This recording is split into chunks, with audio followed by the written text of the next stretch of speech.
Ya hemos visto algo más sobre los argumentos en las funciones. Hemos visto que hay argumentos obligatorios, que podemos definir argumentos opcionales y que además podemos pasarlo por posición o podemos pasarlo asociado al nombre del argumento en la función. Pero si hay algo que no podemos hacer es pasar más argumentos a una función de los que tiene definido. Si una función espera 2 argumentos, nunca podemos pasarle 3 o 4. Entonces, ¿qué pasa con la función print? Hasta ahora hemos visto la función print en prácticamente cualquier vídeo en el que vemos código y podemos pasarle tanto 1 como 2 como 3 argumentos como todos los que queramos.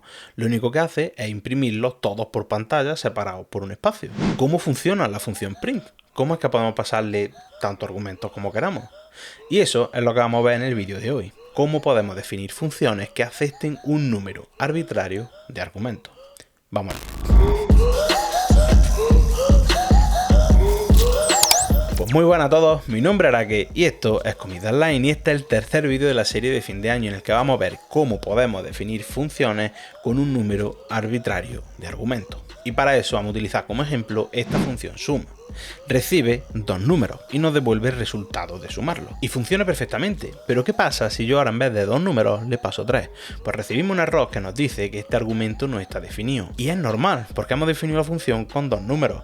Si le pasamos un tercer argumento no tiene forma de saber qué hacer con él y este error es la forma de hacérnoslo saber. Y en este caso particular me podríais decir que hay una solución muy obvia, que en vez de pasarle todos los elementos a la función, pues podríamos pasar una lista que contenga todos los números que queremos sumar. Por ejemplo, en el vídeo que hablábamos de las funciones utilizamos este mismo ejemplo para calcular la nota media de una clase y esa fue la solución que dimos. Sin embargo, hay muchas ocasiones donde tú quieres poder definir una función que acepta un número arbitrario de argumentos y ya veremos algunos de estos casos cuando hablemos sobre composición de funciones y decoradores. Hoy lo que vamos a hacer es una solución diferente a la de pasar una lista, de tal forma que la función suma nos pueda sumar todos los números que le pasemos.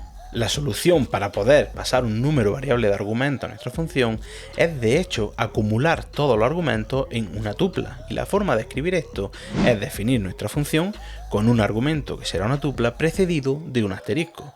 Al definir la función de esta forma, lo que estamos haciendo es decirle a Python que cualquier argumento que pasemos a la función que no se pueda asociar a otro argumento existente, lo vamos a acumular dentro de esa tupla. Es costumbre llamar a este argumento args, lo vais a ver en muchísimos sitios como args, sin embargo este nombre no es especial, podemos llamarlo como queramos, es simplemente un argumento. Lo importante aquí no es el nombre, es el asterisco que tiene delante. Este asterisco se conoce como el operador de unpacking y hice un hilo en Twitter, dejaré el enlace en la descripción, en la que hablé sobre cómo funciona este unpacking, pero haré un vídeo en un futuro en el que vamos a ver en detalle cómo funciona el unpacking porque se utiliza en muchísimas situaciones. Una de ellas es definir funciones con un número variable de argumentos. Entonces, si todos los argumentos que nosotros pasamos a la función se van a agrupar dentro de esta tupla, quiere decir que podemos hacer la suma utilizando la función sum.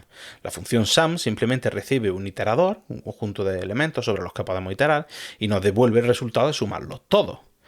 Como una tupla es un iterador, pues nuestra función será simplemente devolver el resultado de llamar a la función sum con la tupla que le acabamos de pasar. Y solo para que veáis que de verdad es una tupla, vamos a imprimir también cuál es el tipo de args.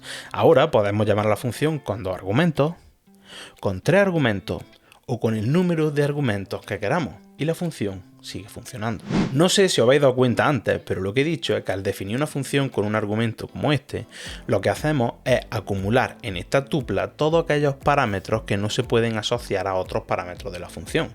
Y esto es importante. ¿Y qué quiero decir con esto? Pues que podemos escribir la función suma de otra forma. Podemos escribir la función suma aceptando 2 parámetros y luego añadiéndole el argumento args.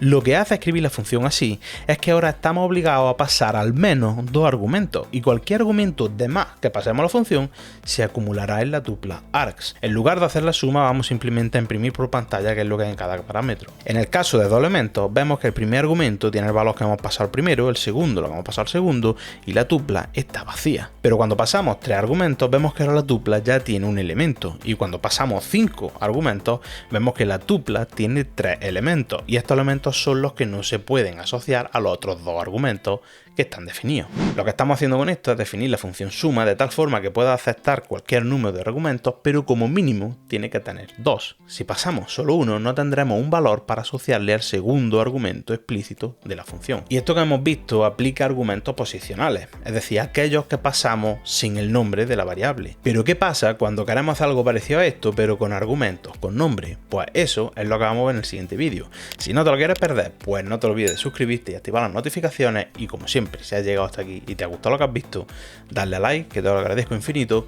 Y nada más por hoy, nos vemos en el siguiente. Hasta la próxima.